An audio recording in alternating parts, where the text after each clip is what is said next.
이 원장님 제 소개를 좀 했습니다만 저는 사실 오늘 제가 운동을 제가 아침 4시에 일어나서 1시간 반 동안 조깅하고 지금 오는 길입니다. 그래서 아침에 6kg를 구보를 했습니다. 예, 매일 합니다. 매일 지난 10년 동안에 하루도 빠진 적은 없어요. 어쨌든 운동 때문에 이제 오늘 좀 시간을 갖기로 했는데 이 원장께서 자꾸 제 지난 이야기도 좀 해달라고 해서 개인 이야기도 사실 하지 않는 게 맞습니다만 오늘 아니 잠깐만요. 그 제가 소개를 못 드렸는데 이 신목 회장님이 신호그룹이라고 세계 25위까지 올라갔어요. 그렇게 크게 하셨던 분이기 때문에 그 경험담이 굉장히 중요한 것 같아서 일하는 노하우, 경험 좀 얘기 좀 해달라고 했었어요. 그래서 제 과거 이야기를 아무래도 좀 해야 될 것 같아서 미리 양해를 구하려고 하는 겁니다. 왜냐하면은 이 사생활을 이런데 공개석상에서 말하는 것은 원칙이 맞지 않지 않습니까?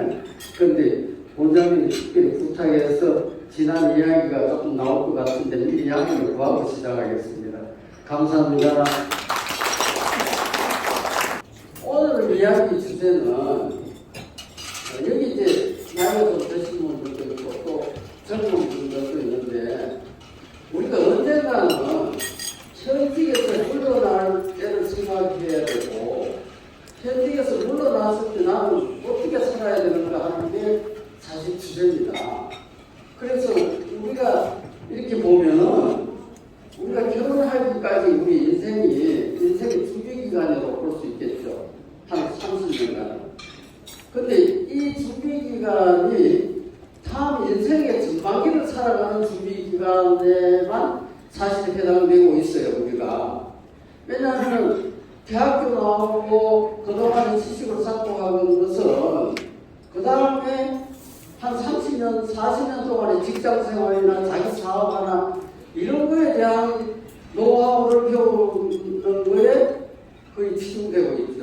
근데 제가 오늘 이야기하고 싶은 것은 그럼 그 집을 졸업하고 가령 80세 이후에 아니면 빨리 집을 우리 이제 보통 65세가 정년이니까 65세 넘었을 때부터의 생활에 대한 교육이 없어요.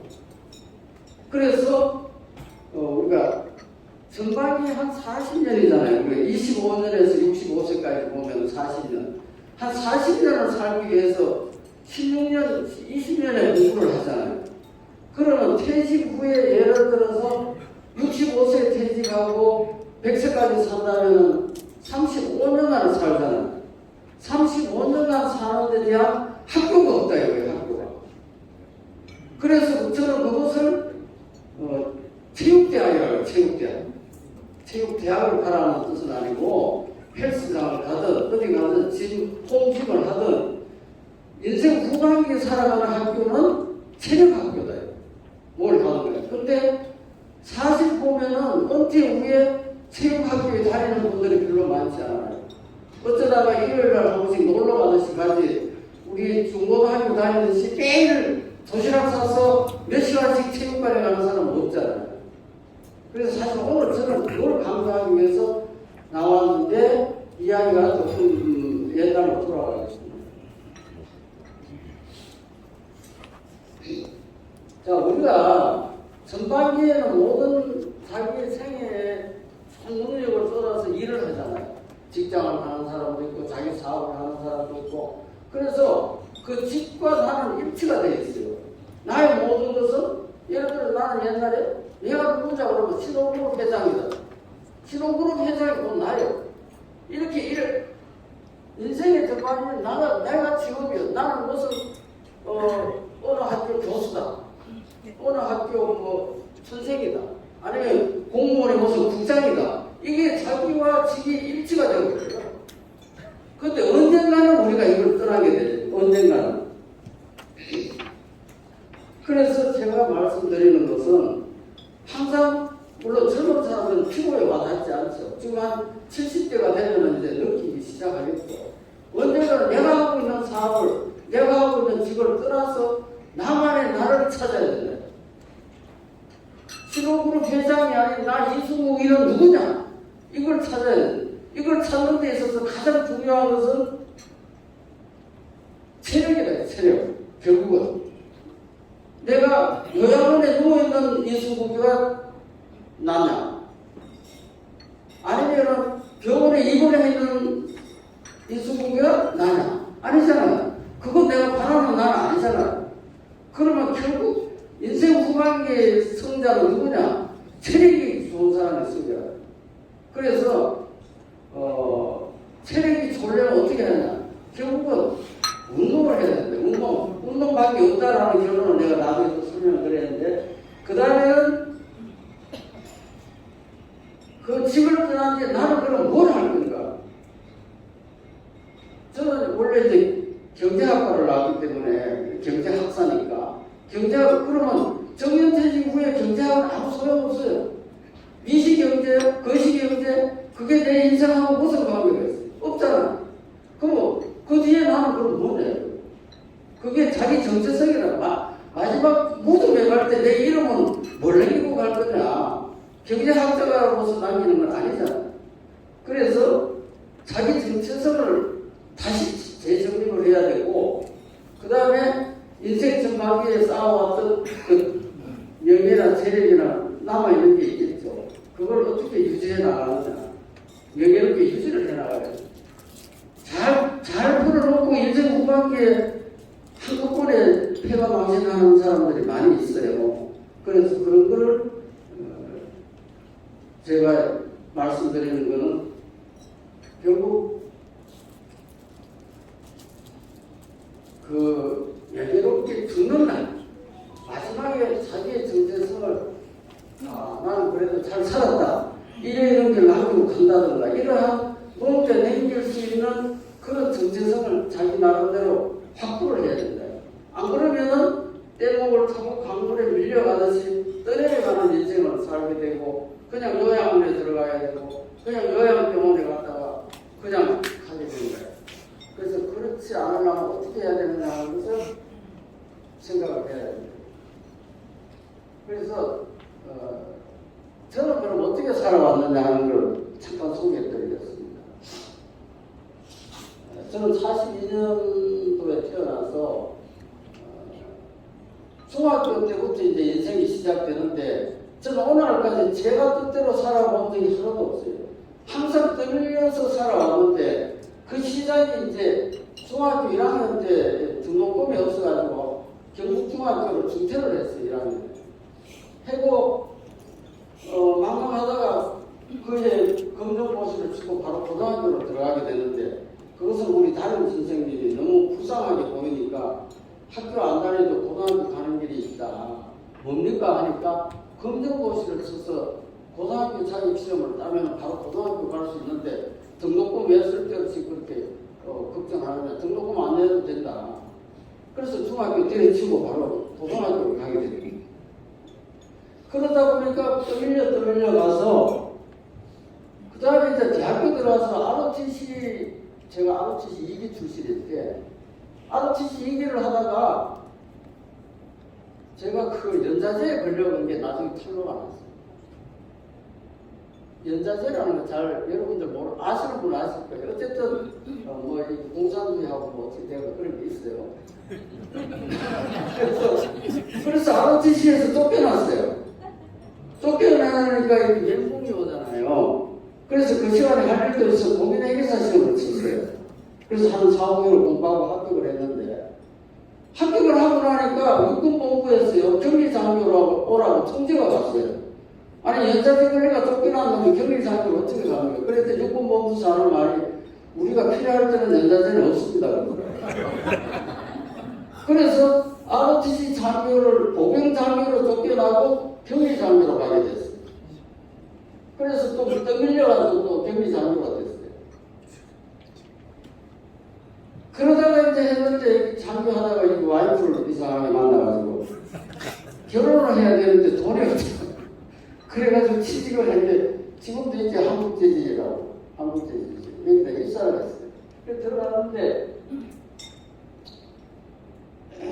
여기 들어갔는데요. 하나 이제, 얘가. 그 회사, 그 당시에 이제 우리나라에 기업 공개붐이 일어나요. 그래서 제가 이제 육군경기장교에서 전공한 게 뭐냐면은, 육군에서 공인회계사 시험을 볼 지원자를 모집해가 그 교육시키는 게 제가 하는 일이에요. 그러니까 제 후배 장교니까 물론 내보다 기록은 높죠. 대령 중령인데 나는 중이지만 그 사람들은 내 교육받고 공인회계사가 많이 됐어요.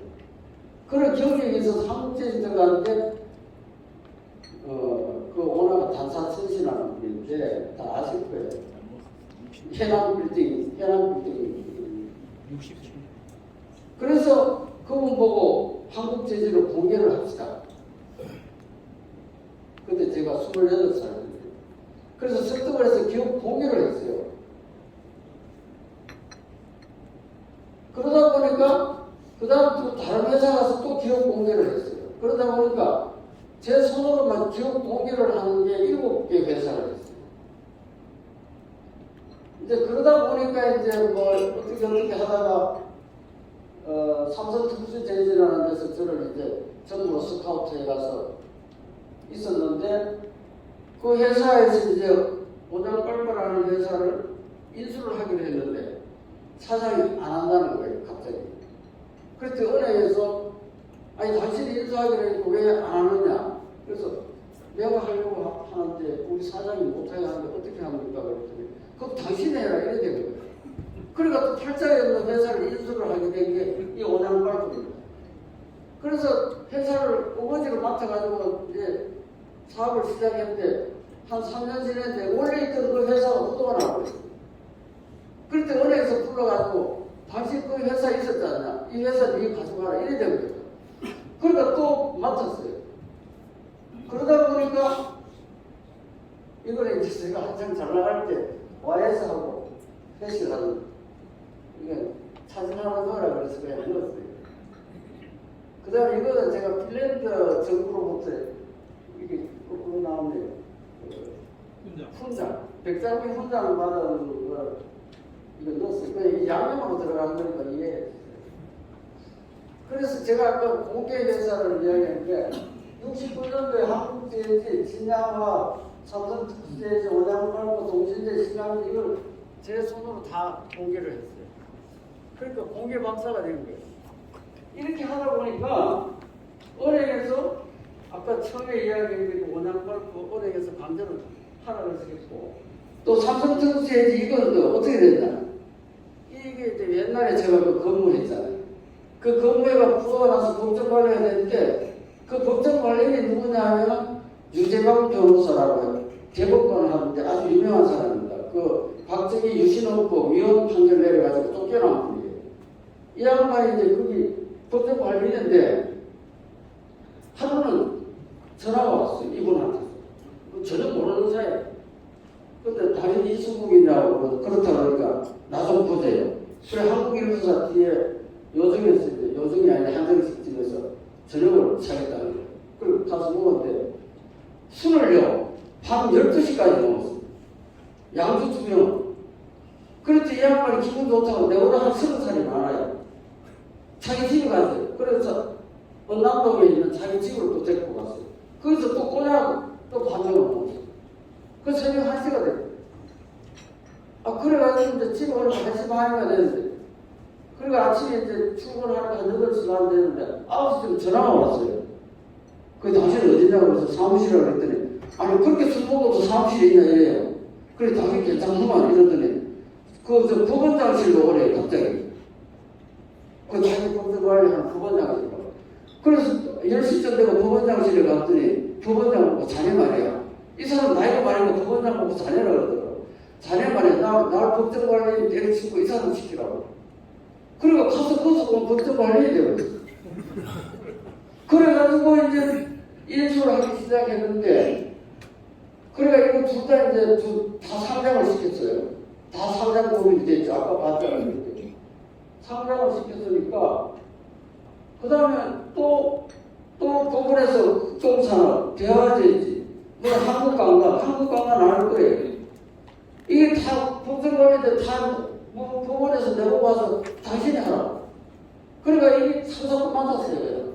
그랬더니 원액에서 또 오더니 또 골치 아픈 거 있죠. 이런 거. 당신이 좀 해보라. 동양철관이라고 잘 알잖아요. 또 박재홍 씨. 그죠? 국회의원하고 박재홍 씨라고 있죠. 그래서 이런 거 이제 마지막까지 3일 건설까지 이제 법정관리. 그러니까 법정관리를 내가 한동안에 한 10개까지 했어. 그러다 보니까 자꾸 근데 이제 공정거래위원회에서는요, 이걸 나는 언제 법정관리인인데 이거 다 하나로 보는 거예요. 그러니까 전부 모으니까 32건에 들어가고 거예요.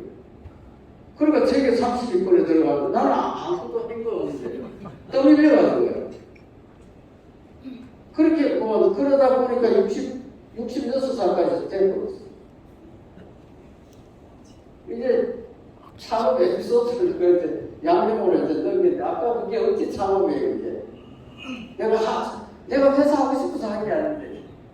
그리고 이제 창업을 했는데 그게 아마 아시는 알 거예요. 옛날에 우리나라 볏짚 빨고를 볏짚을 가지고 빨고를 했는데 그걸 CEO가 길재호씨입니다. 올혁명 주체 길재호 아실 거예요. 길재호 씨가 이제 정치권에서 밀려나고 그걸 만들었어요. 만드는데 안 되는 거예요 이게. 안 되는데 그러다 보니까 그런 게 우리나라에 세 개가 생겼어. 그래서 제가 맡은 게 그 중에 하나입니다. 그래서 이거 도저히 안 된다 이거예요. 그래서 그걸 제가 이제 크라프트지 알죠? 세멘 포대, 밀가루 포대 이런 크라프트지 이걸 만들었어요. 근데 이 크라프트지의 먼저 제일 제후가 뭐냐 쌍용입니다. 쌍용 재질이라고 있죠. 재경위원장 김성곤 씨 아시잖아요. 김성곤 씨의 막 사위예요. 근데 그러니까 소설이 푸는 사람이죠. 쉽게 말하면 그 사람이 나를 불러요. 그래 만났어요. 만났는데 갈 때 내가 주머니에 꼬리 한 줄을 하나 사가지고 들어갔어요. 꼬리 한 줄을 사가지고. 그거 이제 사람들 좋대잖아요. 그래서 그리고 오렌지 주스를 딱 내놓고 드시라고 그러더라고요. 그래서 내가 딱 내놓고 나는 오렌지 주스 먹을 힘들은 못 되고요. 꼬리 한 줄은 마시겠습니다. 거기서 앉아서 마셔요. 그 기사는 왜 이러냐 이거야. 아니 내 같은 지금 회사 같지도 않은 회사 만들어 놓은 걸 불러가지고 왜 이런 걸 했냐 이거. 당연히 고발하겠다는 거예요. 하고 안 하면은 그 현재까지 들어간 돈 얼마 들어가냐. 그거 내가 내놓을 테니까 나가라. 아니 회사 만들어 한 멀쩡한 사람을 자기가 불러다가 현재까지 들어간 돈 내놓고 회사하고 다 넘겨놓고 가라는 거예요. 이게 아무리 그래도 그런 게 있을 수가 있나요? 그래서 내가 그거 할 수가 없죠. 그러니까 그래도 그 사람들 뒤를 못 살려가지고 또 영업을 할 수가 없어요. 쌍용 제지에서 세멘트 회사에다가 크라프트지를 파는데 다 동업자잖아요. 그 사람들이 동업자 회의에서 야 그럼 그 종이 안 써주면 우리 동업자 깨진다고 그러면 쌍용 양해가 기부가 제일 크니까 말 안 들을 수가 없죠. 거기에서 제가 끼어들어가서 그래도 오늘날까지 이제 회사를 키운 거예요. 어쨌든 간에. 그래 깡다고 그냥 거기서 꼬야금 마시고 탐판을 했어요. 당신 그러면 당신 죽나 내가 죽나 볼래. 나는 이제 반값에 팔 거야. 편파가 내가 10분의 1밖에 안 되니까 나는 반값에 팔면 당신 90%가 반값에 떨어져. 그러면 당신 맛 사야지만은 바로 떨어난다는. 그래서 김성곤 씨가 가만히 보겠냐 이거요. 그랬더니 그러면 간 내리지 말고 같이 하자고. 그래가지고 오래한 쪽으로 이제 회사가 살아난 거예요. 그래서 사업을 하나 보니까 안 나고 있어요. 그 다음에 또 아까 말씀드린 그 대법관 유재관 변호사하고 새벽 1시까지 술 먹으면 술 잘 먹으니까 회사가 들어오더라고요. 이건 이제 조금 아침에 잠 깨라고 하는 소리입니다. 그런데 우리가 이제 아시다시피 이제 1997년에 IMF가 왔잖아요. 그래서 우리 30대 그룹에서 그때 15개가 한꺼번에 나갔어요. 보세요. 97년 1월부터 시작이 되는 거예요. 1월달에 하고, 3월에 삼리, 7월에 기아, 9월에 진로, 10월에 혜택, 이런 식으로 해서 15개가 그냥 다 나갔습니다. 근데 전부 엉터리 회사만 내가 경영하는데 내가 견디겠어요? 나도 도매금으로 나도 가자 그러고 나도 가버렸지. 그래서 제 실업으로 없어졌어요.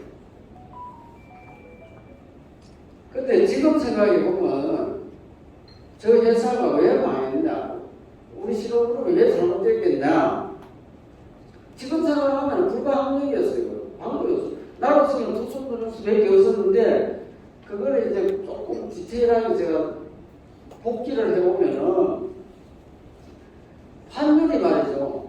외환이 이게 여러분들 아마 젊은 분들은 잘 모를 수도 있어요. 그 당시에 김영삼 정부 때 OECD 가입하기 위해서 OECD가 2만 불 넘어야 되니까 우리나라 국민소득은 2만 불 넘겼다고. 환율 조작이 좀 있었죠. 그래서 1불당 800원이 됐어요. 800원. 800원 되니까 우리나라 원화가치가 얼마나 좋아졌어요. 지금 1,300원 넘잖아요. 그때 800원이었다고. 그런데 외환위기가 와서 얼마 된지 알아요? 1,800원이에요. 1,800원. 800원이 1,800원까지 올라갔어요. 그러면 저는 이제 그 해외에 이제 독일에도 제가 빨 공장을 했고, 태국에 시분지 공장을 했고, 카나다에 원목 공장이 있었고, 그게 전부 외환 차익이 많아요. 그게 지금 외환 차손이 그렇게 나니까, 더군다나 내가 이제 차익금을 IFC 국제금융공사 있잖아요. IFC에서 빌렸는데, 그 사람들이 만기가 되니까 전부 디폴트 선언하고, 그걸 출자 전환해버려요. 그러니까, 내가 가지고 있는 회사가 하루아침에 국제금융공사로 다 넘어가고, 그 부채는 부채대로 쌓고 경영권으로 넘어가요. 그럼 어떻게 망하는 거지? 그 다음에 이제 또 이제 그 우리나라 원화가치가 워낙 좋으니까 우리나라의 단기금융회사, 종공사, 단자사가 외환 차익을 많이 해요. 왜냐면 800원만 주면 달러를 사니까. 막 달러를 들여와가지고 동남아에다 푸는 거예요. 동남아에다. 그래가지고 이제 마진을 먹는 거죠. 근데 외환위기가 오니까 태국서부터 외환위기가 온 거거든요. 바둑부터 시작해가지고. 그러니까 우리나라의 단자회사, 종공사가 빌려준 돈을 못 받아요. 그럼 우리나라 종공사가 다 망하니까. 종공사가 다 망하니까 종공사에서 돈 빌려 쓰고 있는 우리는 어떻게 돼요? 같이 망하는 거지. 그래서 이 금융사 부실했다니까 우리가 쓰는 돈에 만기 연장해 줄 수도 없고 만기 연장할 수도 없는 게 저가 망하는데.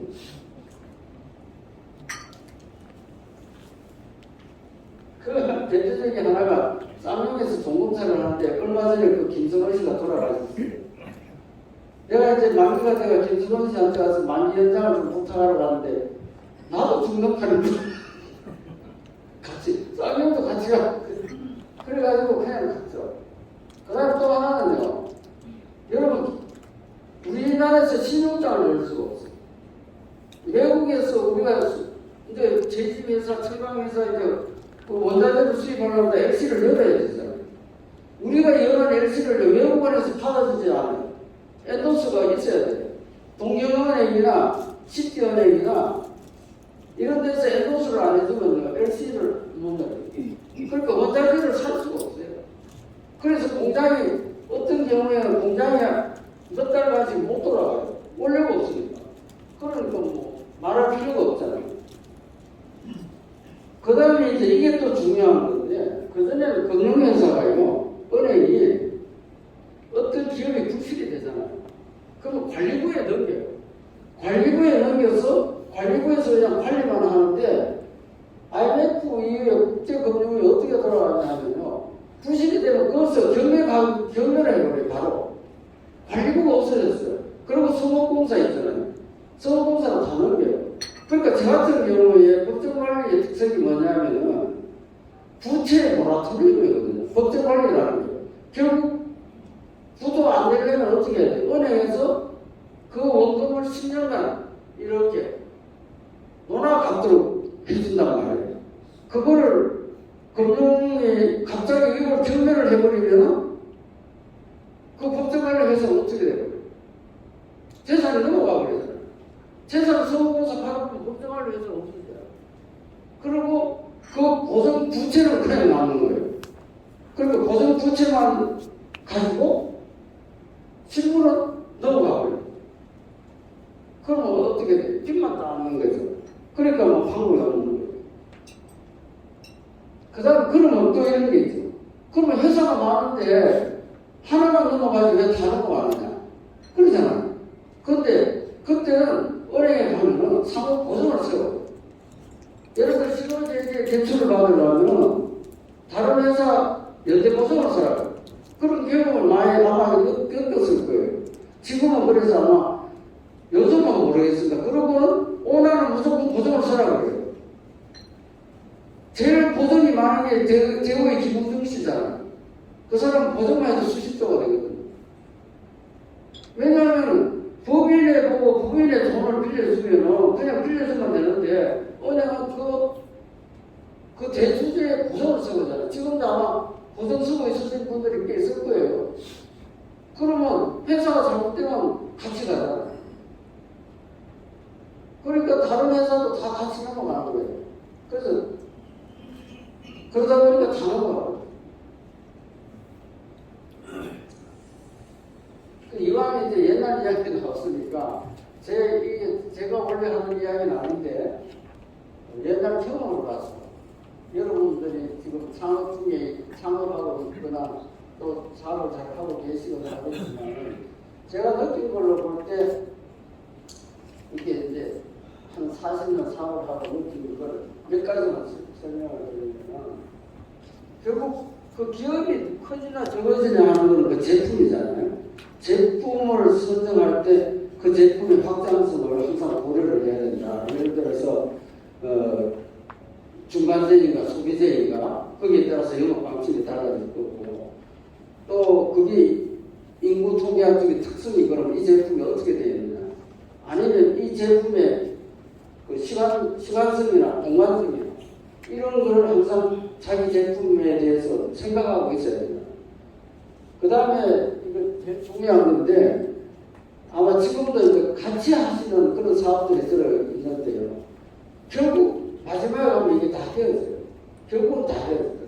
그래서 가급적이면 같이 하는 사업을 빠른 시간 내에 정리하는 거예요. 아니면 처음부터 혼자 하는 거죠.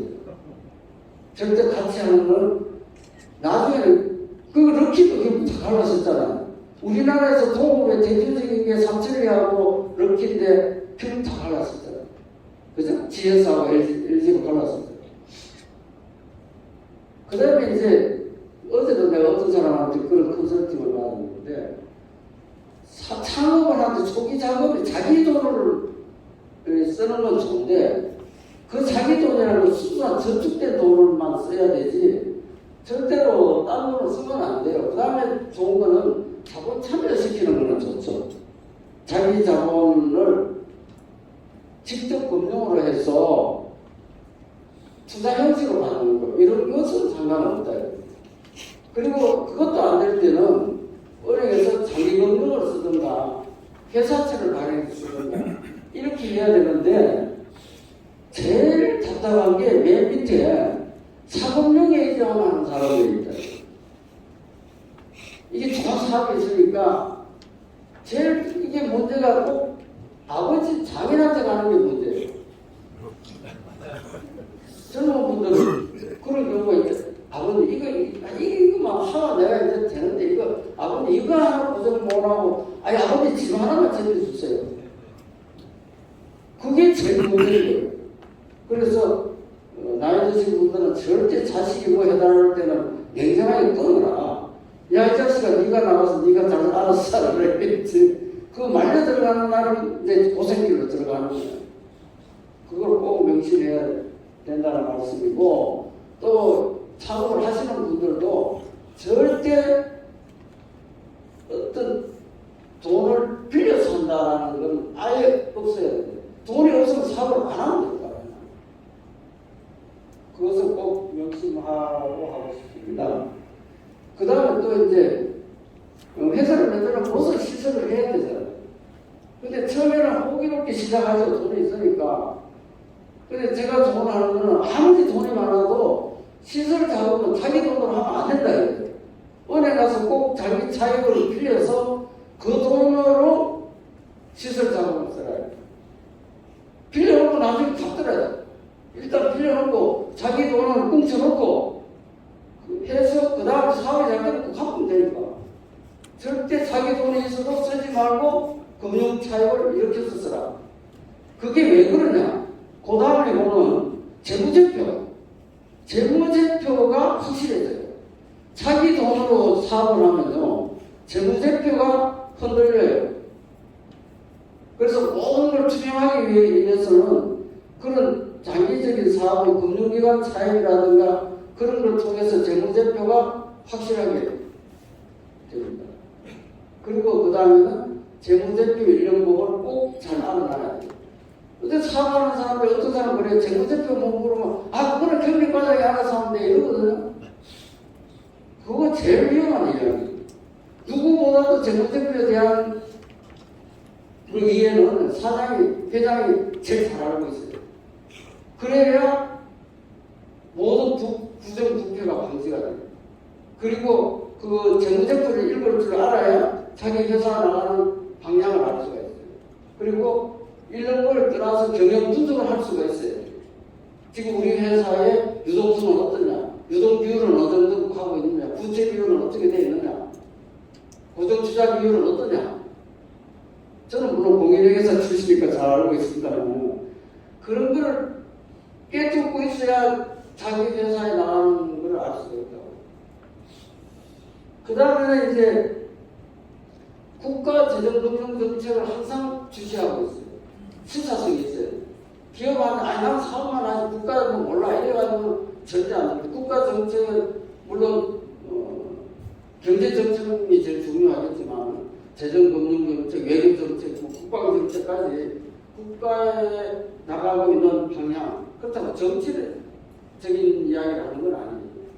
그런 특히 재정금융 방향을 잘 숙지하고 있어야 자기 회사하고 매칭을 시킬 수가 있다 하는 걸로 대충 끝내겠습니다. 혹시 제 전반기 인생에 대해서 질문하실 분 있으면 잠깐 이야기하고 있는 것 같아요. 바로 우선은 제 이야기를 시작하겠습니다.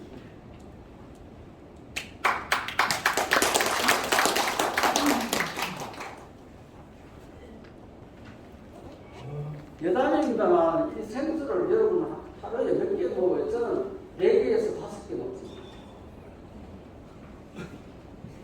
오늘 아침에 이미 2개 먹고 왔어요. 지금 이제 3개째 먹습니다.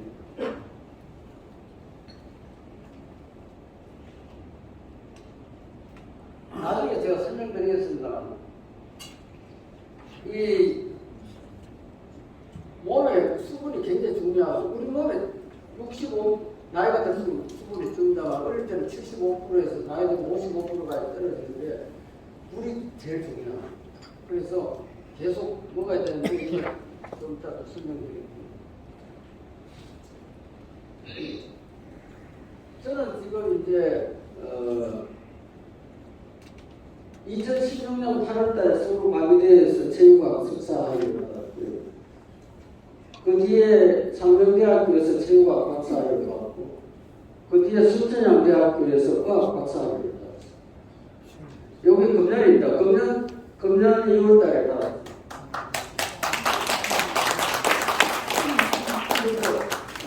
지금은 서울과기대에 체육학 학과장으로 있습니다.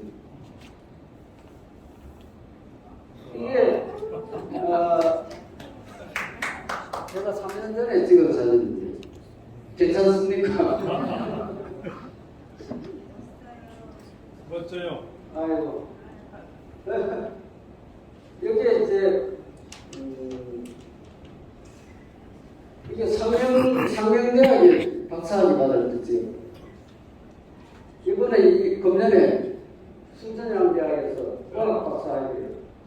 받아들였어요. 그동안에 제가 이제 세 권을 썼는데요. 제가 체육학 박사학위를 받고 나는 이론의 운동을 시작했다. 이게 베스트셀러가 됐습니다. 이게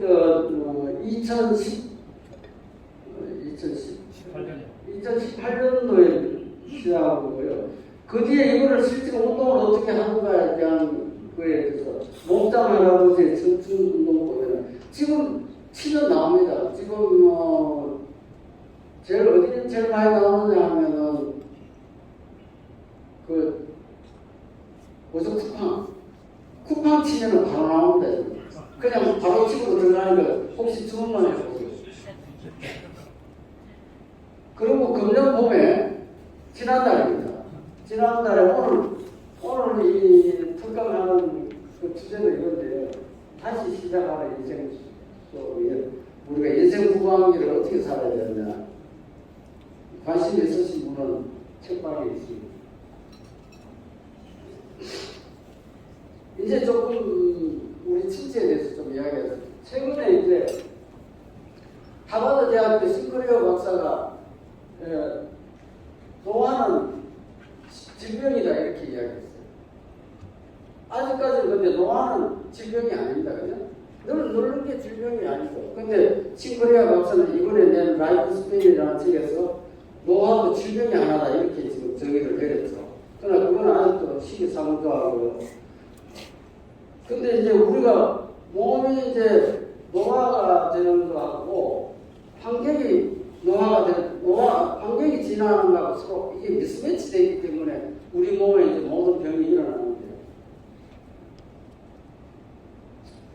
이 노화가 여러분들 이제 나이 드신 분들은 이제 느끼는데 노화의 특징은 뭐냐면요.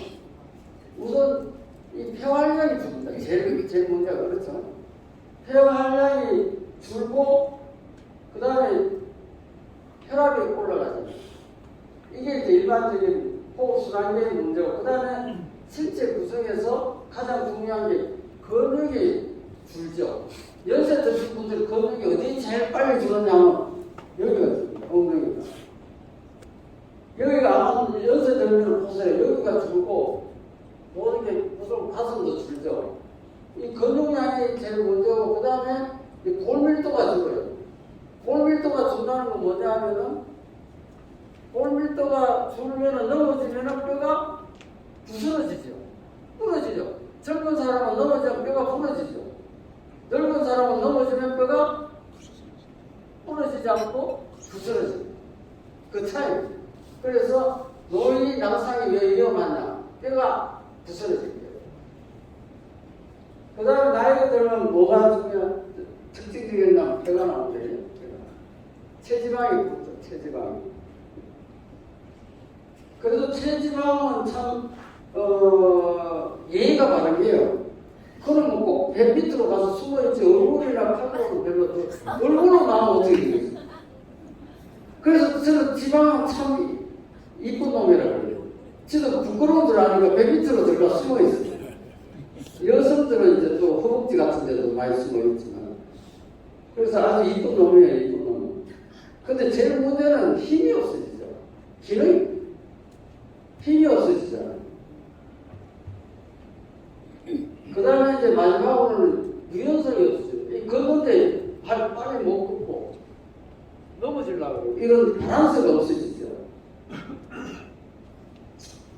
그래서 이런 노화 현상이 이제 질병으로 발생하는데 근데 우리가 수명은 지금 100세 수명이라고 그러잖아요. 100세 수명은 왜 수명이 늘어나느냐 하면요. 어려운 수준이 향상이 되는 거예요. 그죠? 어지간하면 아프면 다 나서버리니까 옛날에는 뭐 폐가 나쁘면 죽어야 되는데 가를 펴버리니까 수명이 늘어나는 거예요. 자연 이 수명은 자꾸 늘어나는데 그 다음에 영양이 좋아졌잖아요. 영양이. 이렇게 해서 수명은 많이 늘어났어요. 지금. 그런데 실제 수명이 건강수명은 안 늘어나고 있다. 건강수명이 왜 안 늘어나느냐 하면요. 영양을 충분하다 보니까 결국 영양 과다가 되는 거죠.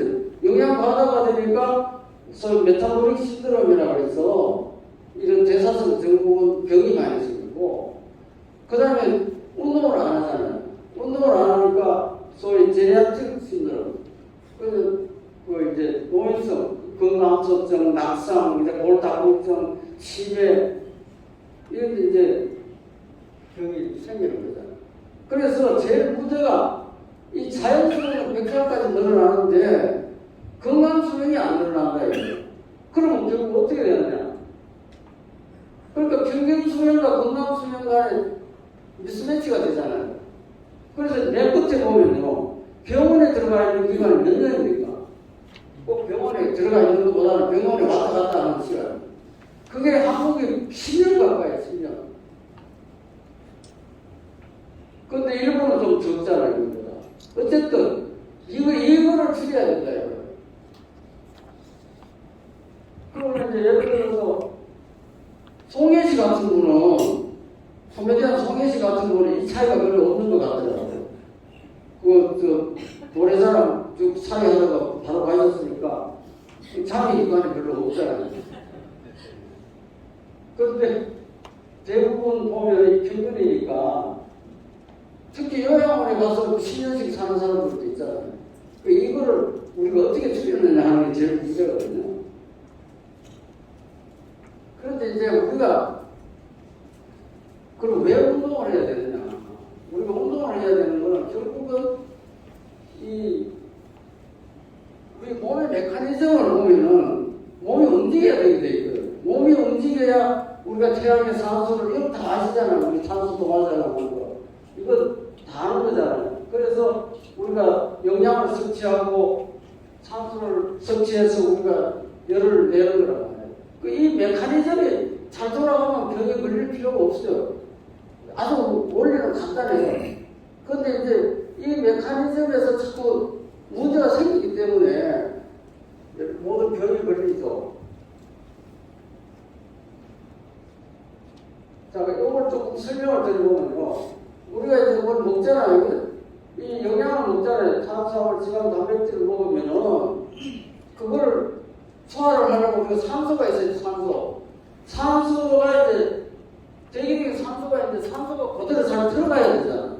그러니까 들어가게 하는 데서 모든 장애가 오는, 나이가 들어가면서 장애가 오는 거죠. 예를 들어서 기도가 나빠지고 폐활량이 부족해지고 혈관이 돌고 이래가지고 산소가 결국 제대로 못 가는 거예요.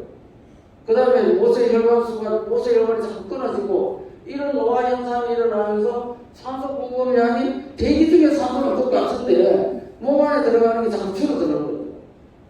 그 다음 또 몸 안에서 오는 산소를 또 잘 받아줘야 되는데, 그걸 누가 받아줍니까? 헤모글로빈이 이제 받아가 피를 소화해주고, 그 다음 마이오글로빈이 받아서 근육도 만들어주고요. 최종적으로 미토콘드리아라는 세포 속의 조직, 말하면 공장, 열을 만들어내는 공장이 있는데, 거기다가 이제 마지막에 산소가 가야 되잖아요.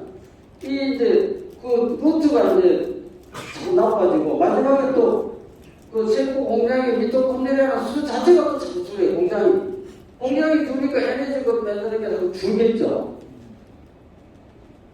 그래서 이 생산 공장 수가 자꾸 줄어요.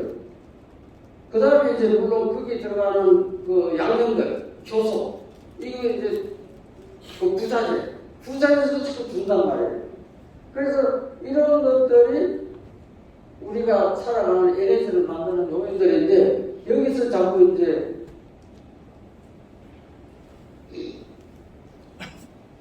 장애가 오는 거죠, 나이 들어가면.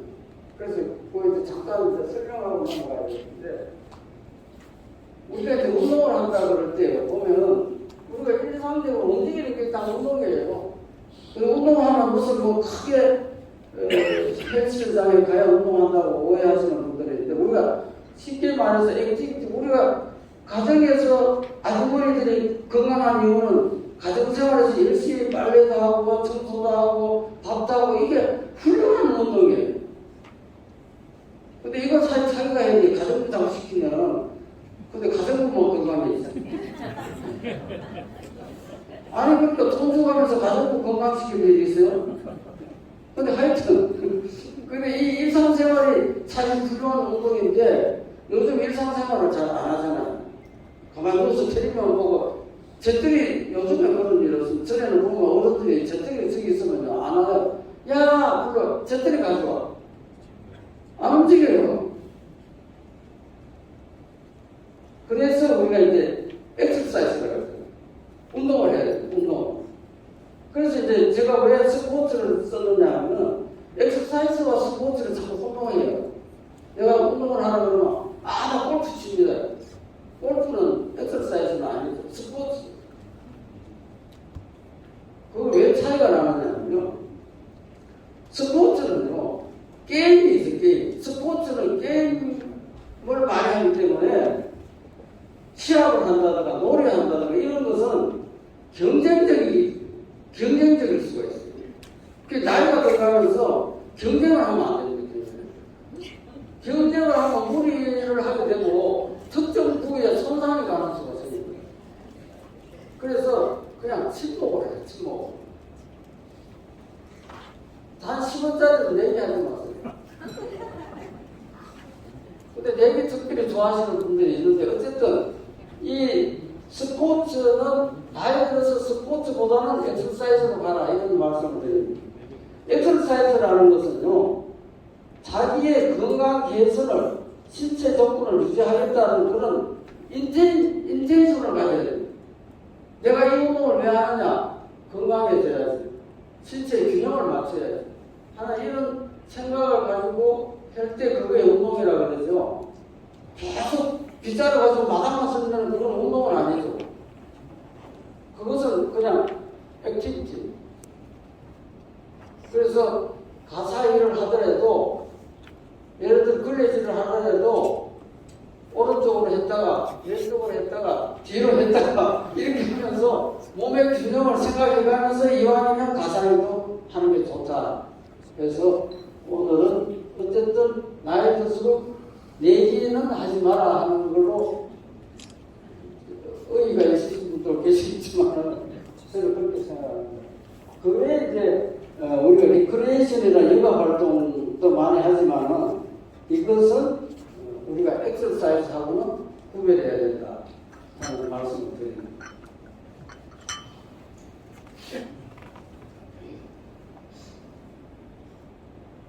자, 그럼 우리 몸에서 지금 운동을 해야 된다는데 그 운동을 그럼 구체적으로 어떻게 해야 되는가? 그 에어로빅이 있고 아나로빅이 있죠. 유산소 운동과 무산소 운동인데 이거를 같이 해야 되겠고 근데 대부분 보면은 아침에 일어나면 열심히 산보를 하잖아요. 아무리 잘해도 이건 50%밖에 안 하죠. 유산소 운동이라고 해요. 유산소 운동. 그 다음에 이 저항하는 운동. 뭘 들고 몸에 붙이는 게 이게 이제 근육 운동이거든요. 자, 이게 뭐냐면은 지금 말한 걷는다, 뛴다 하는 거는 유산소성 에너지를 만드는 거란 말이에요. 이것은 모세 혈관을 통해서 산소를 보내가지고 몸의 호흡기 계통을 원활하게 해주고 그걸 가지고 에너지를 만드는 그런 유산소성 에너지들. 이런 걸 하기 위해서는 우리가 산소를 충분히 가도록 하는 거예요.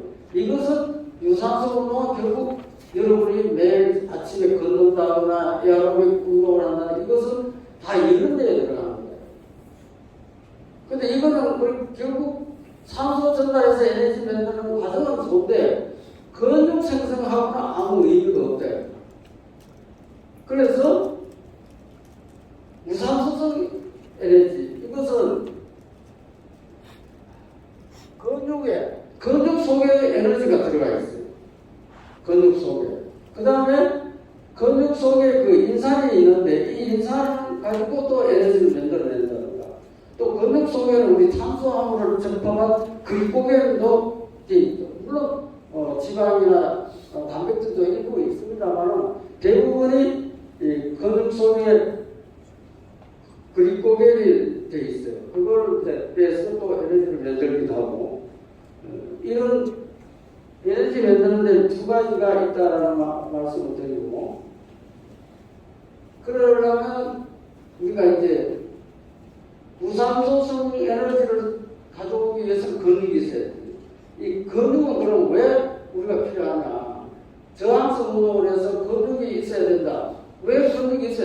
구체적으로 근육이 없으면 날씬하게 보이고 좋지 뭐 이럴 수도 있잖아요. 자, 우리가 왜 근육이 꼭 있어야 되냐 몸에 첫째 근육이 없으면요 뼈가 우리가 뼈가 이렇게 신체 곁에 있는 데는 근육이 다 붙어 있어요. 그래서 뼈가 체형을 유지하고 있어요. 노인이 왜 구부러집니까? 노인이 왜 구부러지냐면 여기 근육이 빠지니까 뼈가 스탠드 하기가 어려워지죠. 그러니까 구부러지는 거예요. 결국 청년이 이렇게 건강하게 잘 보이는 건 그 근육의 체형을 반듯하게 유지해주기 때문에 그렇습니다. 그래서 근육이 가장 중요한 것은 우선 우리 몸의 체형을 유지해주는 게 있고, 물론 그보다 더 중요한 게 있죠. 우리 아까 수분이 우리 몸에 70%가 있는데 이 근육은 75%가 실제로는 물입니다. 예, 우리 몸에서 물이 제일 많은 데가 근육이에요. 제일 근육이 없는 데가 어딘지 알아요? 아니, 이 지방입니다, 지방. 지방은 아예 물이 없어요. 그래서 체수분을 유지하는 데는 근육이 있어야 돼요. 그 다음에 이제 제일 중요한 것은 힘이죠, 힘. 이 힘을 근력은 근육이 있어야 힘이 생겨요. 근육이 없으면 근력이 안 생기죠. 그래서 힘을 쓰려면 근육이 있어야 돼요. 그 다음에 또 이제 우리가 신체가 아까도 좀 이야기했습니다. 신체를 움직이고 하는 건 다 이 몸에 근육이 하는 거거든요. 안 그러면 이게 구부러지고 바로 평형을 못 잡죠. 이런 것들은 다 근육이 하는 거기 때문에 이 근육이 우리 몸에서 가장 중요한데 이 근육은 어떻게 생기느냐? 저항성 운동으로서는 생긴다. 아무리 잘 달려도 근육은 여기 조금 생기겠죠. 달리는 쪽에. 그 외에는 안 생깁니다. 그래서 제가 주장하는 것은 근육 운동을 해야 된다. 그래서 지금부터 근육 운동을 좀 이야기를 해요. 자, 여기 보면은 이게 이제 왼쪽이 저항성 운동, 지금 근육 운동이고, 오른쪽이 이제 기구력 운동, 유산소 운동. 유산소 운동, 유산소 운동인데, 유산소 운동, 자전거 타기라든가, 달리기라든가, 걷기라든가 열심히 하면은, 아까 이야기했잖아요. 세포의 미토콘드리아에서 계속 산소를 받아가지고 에너지를 만들어내야 되니까, 움직이려면. 이 미토콘드리아 수가 늘어나요. 왜냐하면 공양이 자꾸 많아져야 되니까. 결국 세포에 있는 세포 안에는, 여러분 세포 하나하나 보면 그 안에는 산소를 만드는 공장이 있다. 근데 하나 가지고 안 되잖아요. 막 뛰고 뭐 하니까. 그럼 그 세포가 또 만들어야 돼. 그리고 운동 안 하고 매일 누워있으면은 공장 가동을, 처음에는 공장 가동을 안 해요. 미토콘드리아에서 생산 안 하다가 더 운동을 안 하면 필요 없네 그러고 샷다운을 가버려요. 그럼 공장 자체가 없어져요. 그래서 걷기 운동을 오래 안 하면은 세포의 미토콘드리아 공장이 없어져 버리고, 근데 갑자기 걸으려면은 공장 가동이 안 돼요. 왜냐면 공장이 없어져 버렸어요. 그래서 항상 꾸준하게 산보를 하든 조깅을 하든 푸거를 하든 해야 됩니다.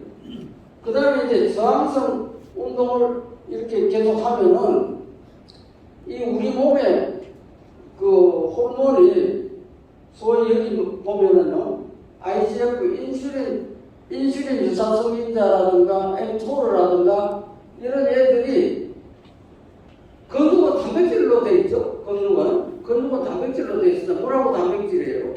그래서 이 단백질을 합성을 합니다. 얘가.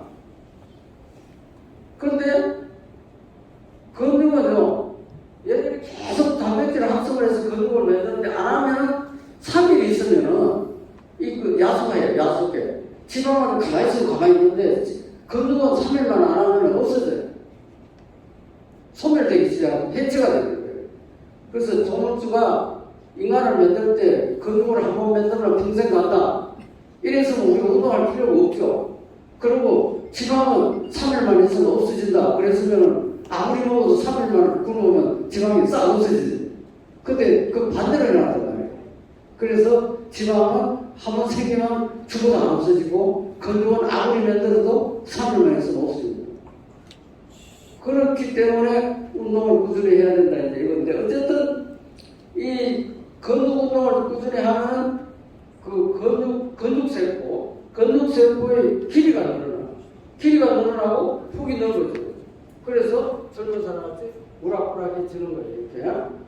그래서 이 저항성 운동은 3일만 하지 않으면은 소멸되기 시작한다라는 것만 머릿속에 넣어. 그러면 3일에 한 번은 아령을 들어야 돼요, 안 들어야 돼요? 들어야 돼요. 이게 지금 포인트입니다. 지방은 한 번 들어가면은 안 해도 돼요. 한 번 넣어놓으면은. 근데 근육은 3일만 있으면 빠집니다. 자, 그럼 운동을 하는 데 있어서 그렇다고 오늘 당장 가서 야 운동을 해야지 하면 어떻게 돼요? 바로 뼈가 부서졌어요.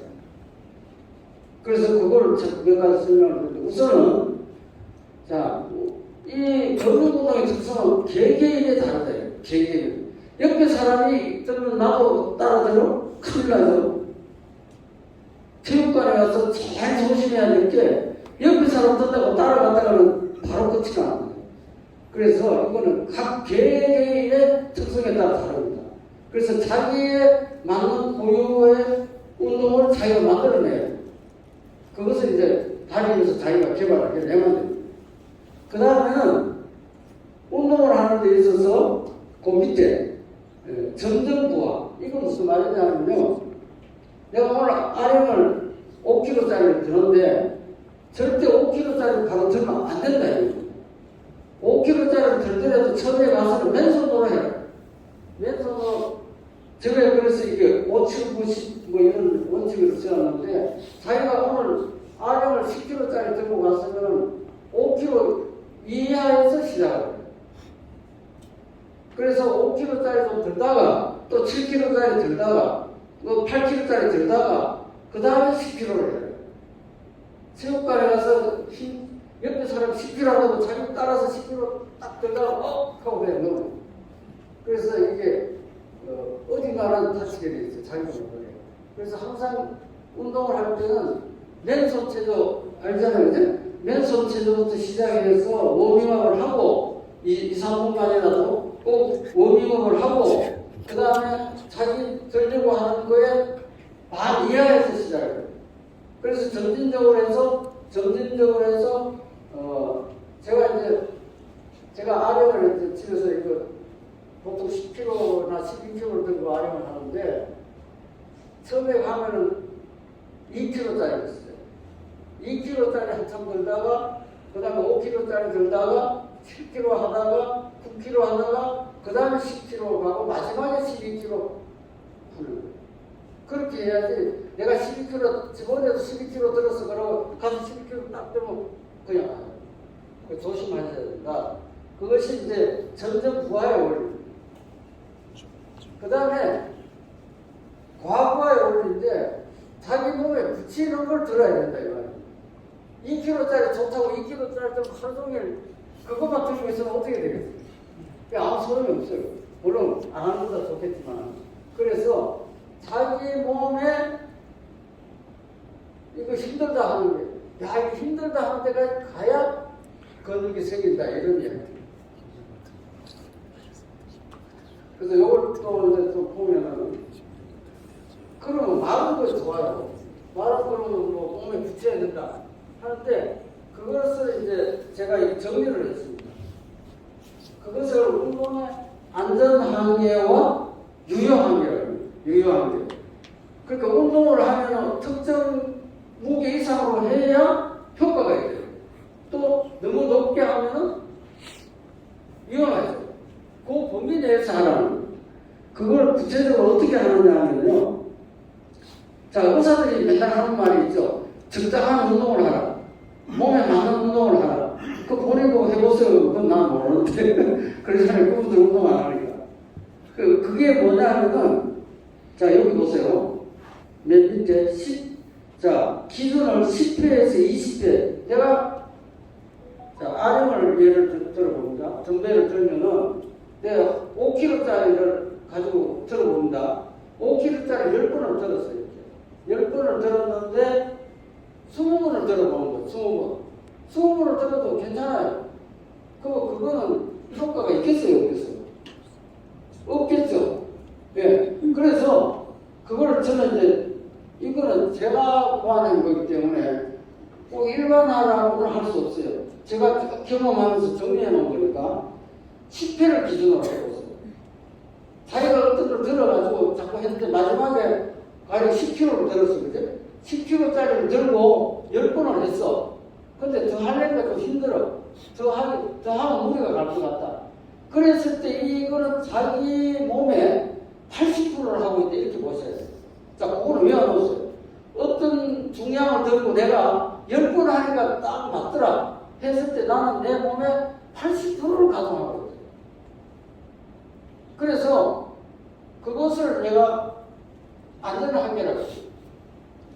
물론 12kg, 13kg도 들 수 있겠죠. 근데 한 번은 들 수 있겠죠. 예를 들어 지금 문체부 차가하는 장미란 씨가 10kg를 한 번 딱 들었잖아요. 이게 자기 체력 능력이거든요. 근데 그걸로 두 번 들면 장미란 씨가 들 수 있을까요? 못 들죠. 허리가 나가죠. 그래서 그것을 안전하게 해요. 그래서 여러분들은 어떤 RM이나 바벨이나 덤벨을 들고 10번 올리는데 더 이상 올리기가 힘들다 싶을 때 그 이상을 하지 말라요. 그걸 자기 몸의 80%다. 그러면 물론 더 들 수 있죠. 100%까지 갈 수 있으니까. 그 위험하대요. 근데 무리해서 내가 12kg까지 들 수 있으니까 12kg 한 번이라도 든다고 들 수도 있어요. 그건 이제 100%죠. 10번을 들 때 80%고 12.5kg를 들 때가 100%예요. 10번 들 때 10kg를 10번 들 때 그게 자기 몸의 80%를 쓰는 거고 그리고 12.5kg를 한 번 들 때 자기 몸의 100%를 쓰는 거예요. 그래서 12.5kg는 들 수도 있지만 들지 말아라. 특히 노인들. 그래서 저는 그래서 80% 하는데 그게 붙이는 사람은 10회 기준으로 하지 말고 한 8회나 7회 기준으로 해서 좀 더 내려요. 중강도. 80%를 고강도라고 그러고 5, 60%를 중강도라고 그러고 3, 40%를 저강도라고 그래요. 그래서 10번이 조금 붙이는 분들은 7, 8회 정도에서 거칠 수 있는 정도로 하라고요. 그게 낫다 이거예요. 10번 들 수 있지만은 10번 들지 마시라 이런 내용입니다. 아니면 10kg를 들지 말고 7, 8kg를 내려서 10번을 들어요. 그런 거예요. 그 대신에 유효한 게 아까 이야기했지만 힘든다고 1kg짜리, 2kg짜리도 하루 종일 해봐야 소용없잖아요. 그래서 그 기준을 20회. 어떤 무게를 들고 20회를 들 힘없이 들 수 있더라. 그러면 그거는 유효하기가 안 되는데 그 운동이 아니다. 그래서 20회를 들어도 괜찮은 그런 운동은 하지 말아라. 그래서 체육관에 가면 아주 가벼운 거 들고 하루 종일 그런 아무 사람이 없다 이런 이야기입니다. 그 다음에 이제 실제 그러면은 체육관에 가서 집에서 그럼 운동을 어떻게 해야 되겠냐.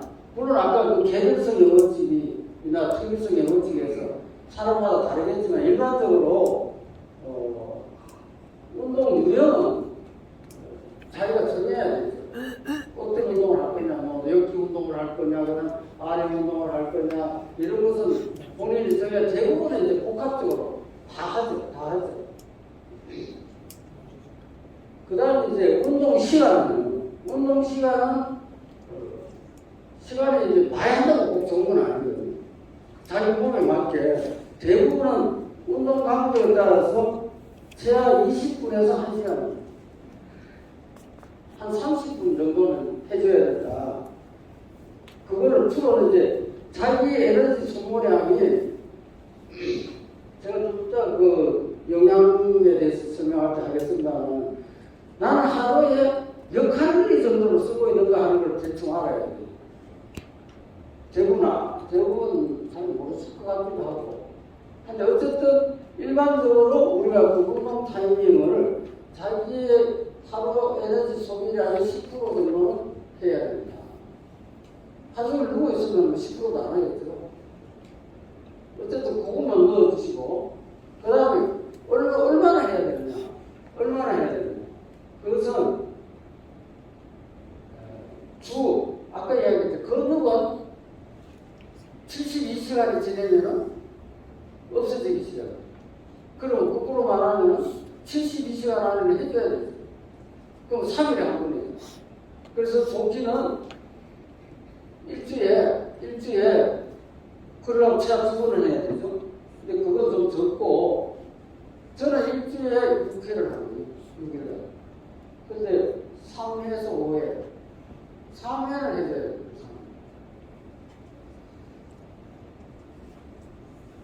그 다음에 아까도 이야기했지만은, 운동 강도는 제가 아까 10번 될 수 있다고 그랬잖아요. 그게 80%예요. 80%.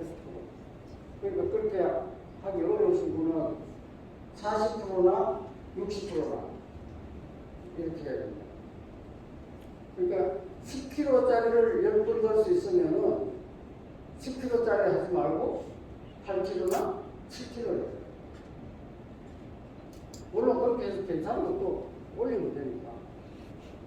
그리고 처음부터 하지 말고 2kg, 3kg 이렇게 올려서 해라. 그리고 운동 강도는 결국 아까 말한 안전한계와 유효한계 사이에서 해라. 조금 이해가 머리에 좀 정리가 됩니까? 네.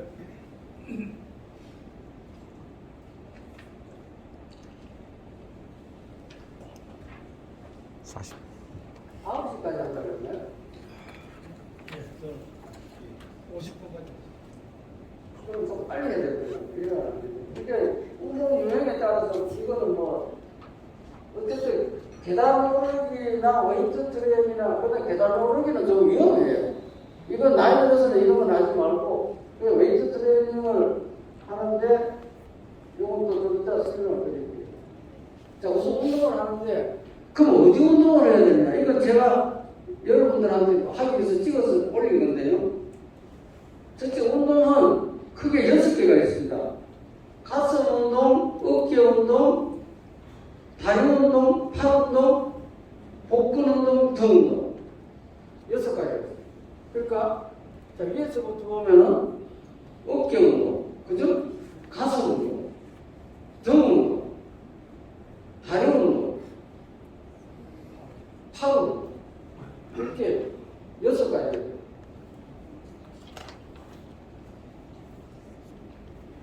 다시요. 자,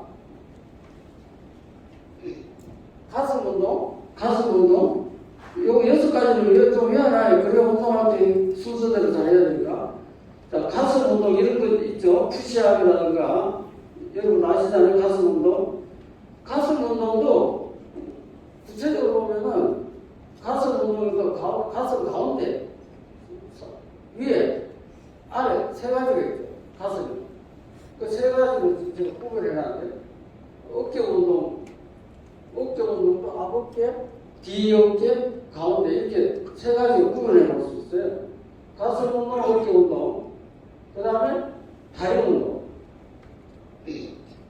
다리 운동도 앞다리 운동, 뒷다리 운동 있잖아요. 레그 익스텐션이 있고, 레그 컬이 있고, 그 다음에 레그 프레스가 있고, 몇 가지가 있죠. 부위별로 달라요. 그 다음에 이제 팔 운동도 이 상완근이 있고, 3두근이 있고, 2두근이 있고, 이 다르죠. 그래서 갈라해야 돼요.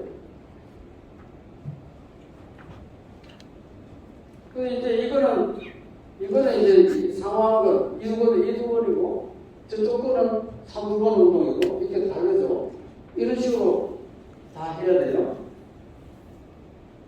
그 다음에 복근 운동.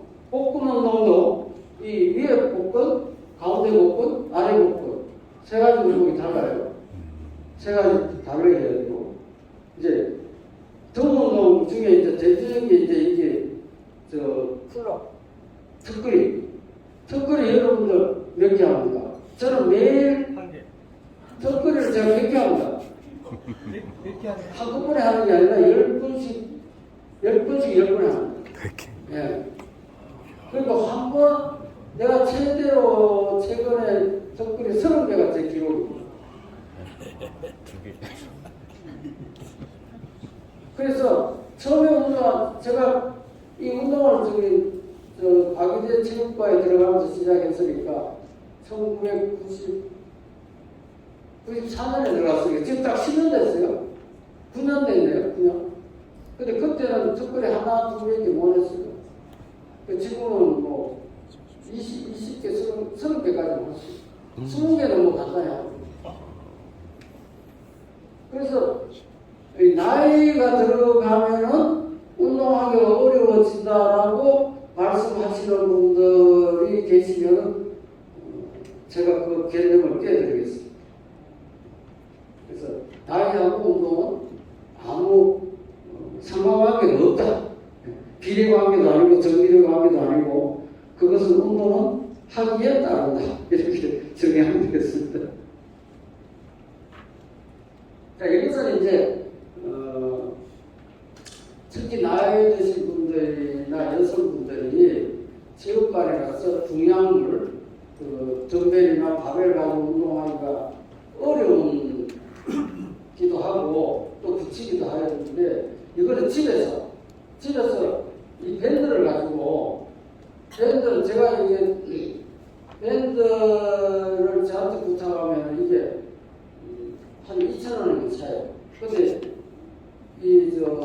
인터넷으로 사면 하나만 안 팔고 또 문방구 같은 데 가면 이게 한 5,000원, 10,000원이에요. 어쨌든 이 밴드가 종류가 보통 한 7가지 있습니다.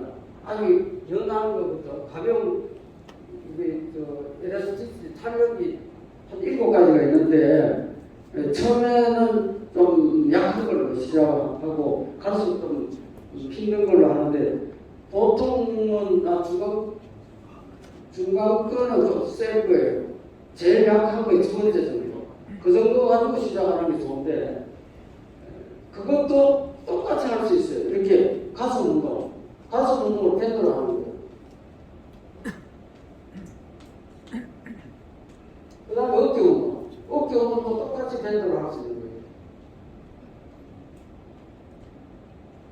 등 운동도 똑같이 할 수 있습니다. 다리 운동도 마찬가지입니다. 그래서 팔 운동도 마찬가지입니다. 이분은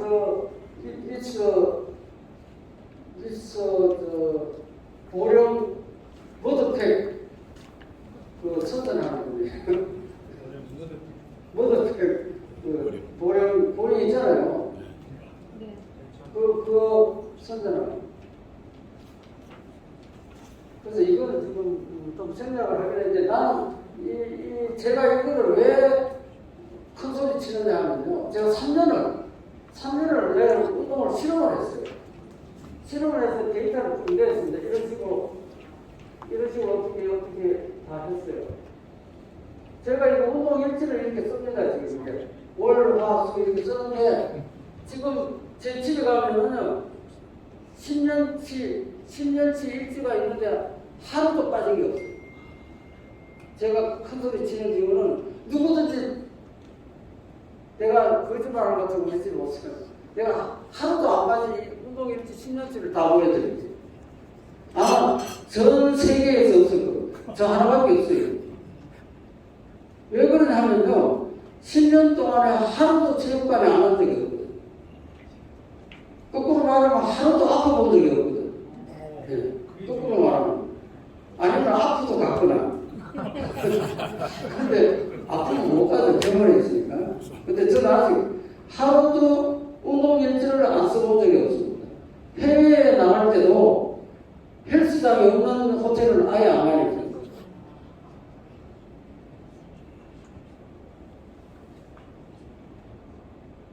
이거는 이제 영어로 쓰고 이렇게 해서 결과를 줬었습니다. 이건 이제 그냥 넘어가겠습니다. 키가 크시다. 예, 키가 1cm 커져서 10년 동안. 이게 중요합니다. 예. 그거 볼까요? 신장이요. 2015년도에 157이 2017년도에 157.4로 돼 있죠. 근데 2020년도에는 157.3이죠. 제일 앞에 보면요. 2011년도에 156이죠. 156인데 지금 157.3이잖아요. 0.8이 크던데 10년 동안. 이거 10년 동안에 키가 커진 사람 있어요? 다 줄어요. 왜 줄었냐? 이 골밀도가 낮아서 뼈가 이렇게 내려앉아요. 이런데 그 뭐라 하죠? 이거 연골이 내려앉잖아요. 그래서 키가 줄고 또 이렇게 구부러지니까 뼈가 이렇게 구부러지니까 키가 또 줄어요. 그리고 이래서 이렇게 줄게 되는데 저는 10년 동안에요. 10년 동안에 2011년에 156이고 2020년에 157이잖아요.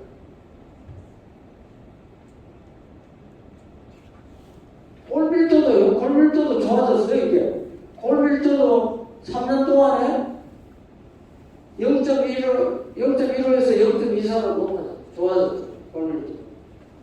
이런 운동의 효과가 있기 때문에 제가 지금 큰 소리 치는 겁니다. 이것도 이제 그 테스트 하는 건데요. 그 2015년, 2017년 동안에 늘어났어요. 이렇게. 참고로 보면요. 남성의 연령대 최대 산소 섭취량이요. 보통이 30대가 37인데요. 저는 거기에 해당돼요. 예.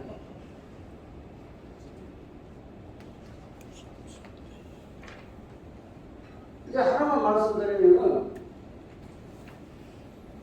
제 근육량이요. 2011년에 서울대학병원에서 측정할 때 17.8kg였어요. 17.8.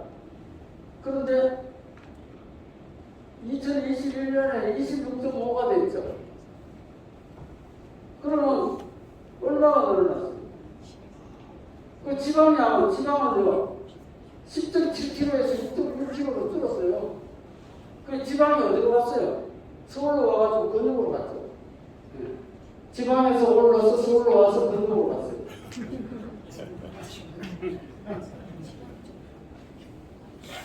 이게 지금 10년 동안에 제 체력이 이렇게 변한 거예요. 골밀도도 이렇게 좋아졌고. 이게 시간이 들어가서 그런데, 이건 다 넘어가고요. 이 단백질을 풍부하게 먹어야 근육이 생깁니다. 그래서 신체 활동하고 단백질하고 합성해가지고 근육 단백질을 만듭니다.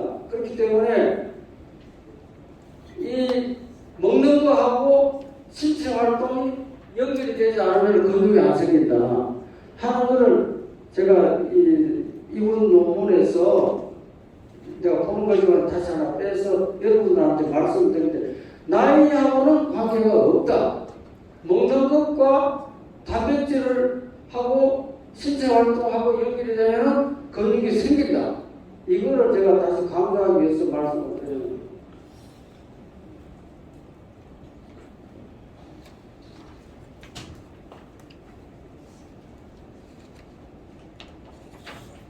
참고로 이제 요건 제가 말씀드릴 거예요. 탄수화물은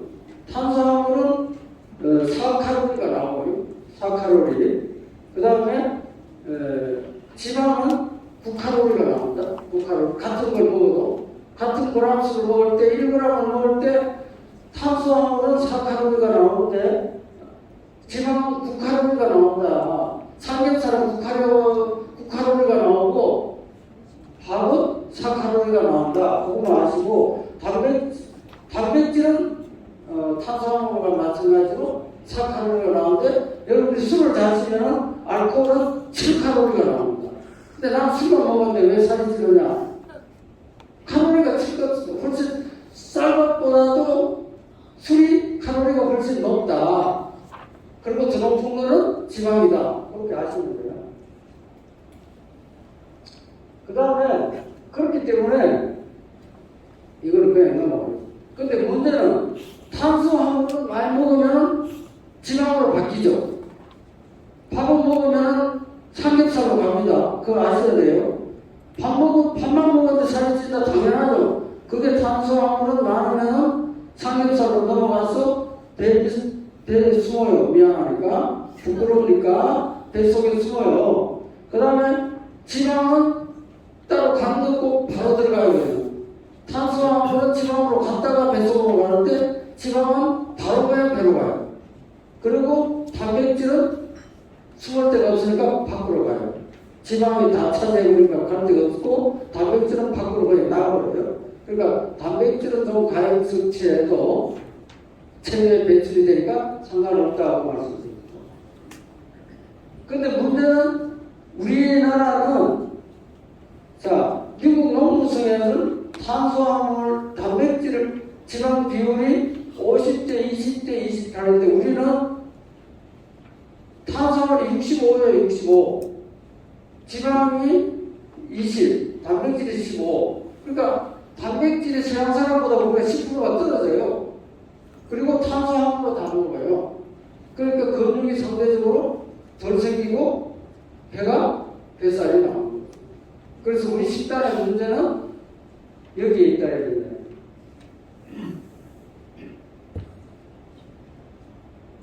그래서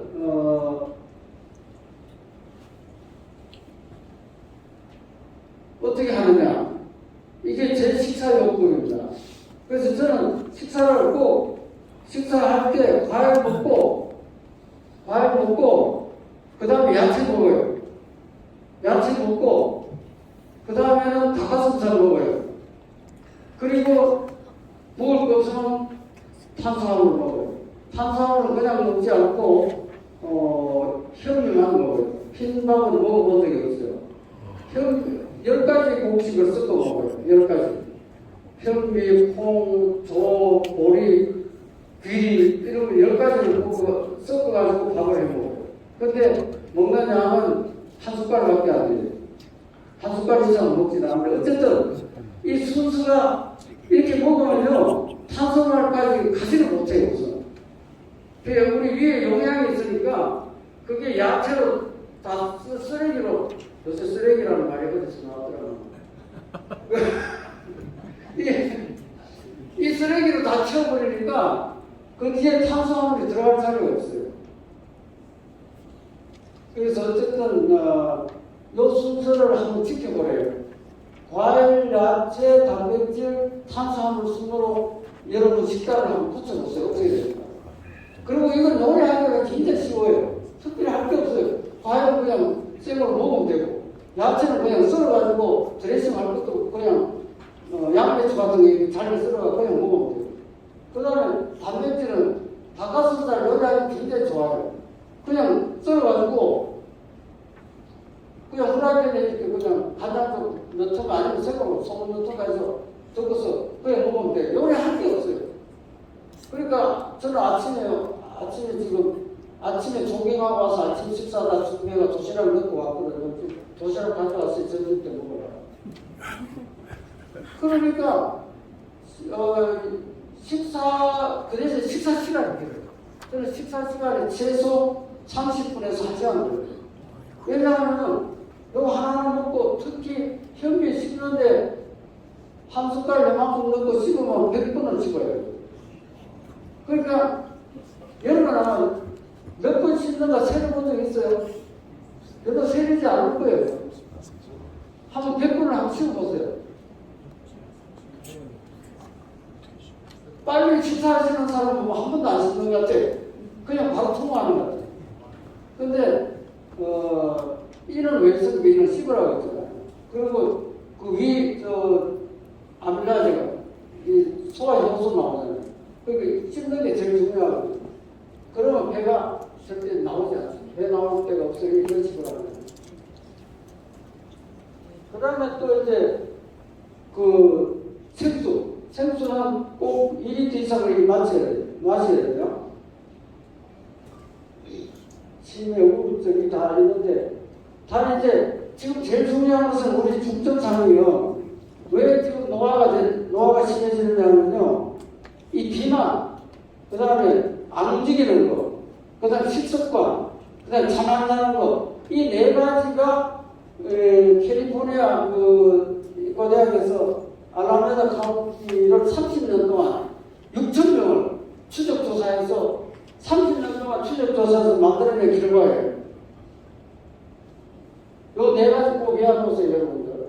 절대 비만, 이거 반대로 가야 돼요. 비만 안 해야 되고, 신체적인 비활동 안 해야 되고, 나쁜 식습관 안 해야 되고, 수면 부족 안 해야 되는데 몇 시간이냐? 제가 7시간 자야 돼요. 7시간 잤을 때 가장 사람이 행복하더라 하는 게 있어요. 이게 모든 걸 잘하면 우리 세포의 DNA에 있는 염색체 끄트머리인데 텔로미아가 건강하게 유지가 된다 하는 걸로 원래는 이거 하려고 오늘 시작했는데 딴 거 하나 쓰는다 알았어요. 우리가 어떻게 행복해지느냐 하는 게 지금 인구 사회학적인 요인, 신체 요인, 심리 요인, 가정환경 요인, 사회환경 요인 이런 것들이 그 책에 이제 있으니까 나중에 보시는데 이런 것들에 의해서 그 좌우를 받는데 그 설문을 제가 그 여러분들에게 보내려고 가져왔는데 여러분 다 하나씩 받으셨죠? 여기에 지금 열면 그게 나옵니다. 그래서 했더니 운동을 하는 사람이 여러 가지가 있습니다만 운동을 하는 사람이 안 하는 사람보다 행복지수가 4.3% 올랐다 하는 것을 이게 제가 지금 순천향 대학에서 쓴 의학박사 학위 논문입니다. 그래서 그 학위 논문에 제가 주장하는데 운동을 하는 사람과 안 하는 사람의 차이를 분석해주면 4.3%라는 말씀드립니다.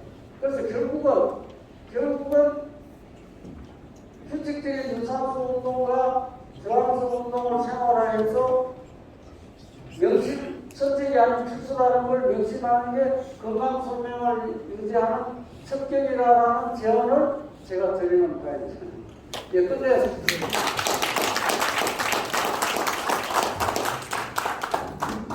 그리고 짧은 시간에 많이 배우셨죠? 예. 저는 3일간 운동 안 하면 근육이 다시 와야 된다는 거 굉장히 중요해요. 이게 2시간 강의를 1시간 하는 네. 일주일에 진짜 최소한으로 3번 정도는 근육 운동을 해야 된다는 거. 그리고 운동을 하면 키가 큰다는 거 아시죠? 그 정말 대단한 우리가 발견입니다. 우리 친구들은요, 거의 보면 1cm씩 다 죽었어요. 근데 이거 나이 차이가 없다 이거죠. 운동하면은. 그리고 운동하면은 더 여자들은 더 예뻐져요. 확실한 게 과학입니다. 남자들은 더 잘생기고 자신감이 있고 더 긍정적이고. 그래서 오늘은 사실 실질적으로 굉장히 필요한 우리 강좌인데요. 혹 질문이 있으시면은 한두 가지만 해주시면 좋은데 시간이 없기 때문에 우리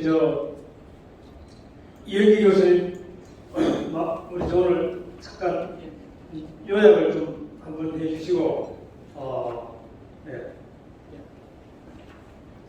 반갑습니다. 오랜만에 뵙습니다.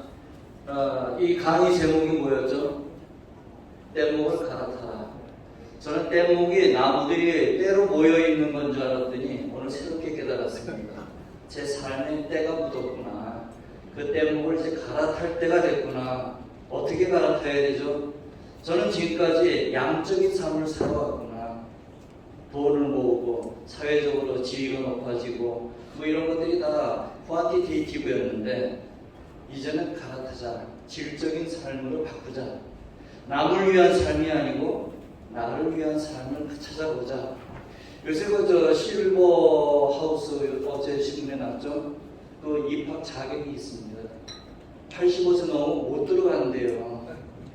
이제는 돈이 있어도 안 되는 거죠. 이제 내가 살아야 되는구나. 오늘 큰 깨달음을 얻은 게 가만히 있고 숨쉬는 게 중요한 게 아니라 끊임없이 움직여서 이 축복받은 몸을 최대로 활용해야 되겠구나. 오늘 그 비결을 알려주신 것 같습니다. 자, 뗏목을 갈아타시기 바랍니다. 고맙습니다.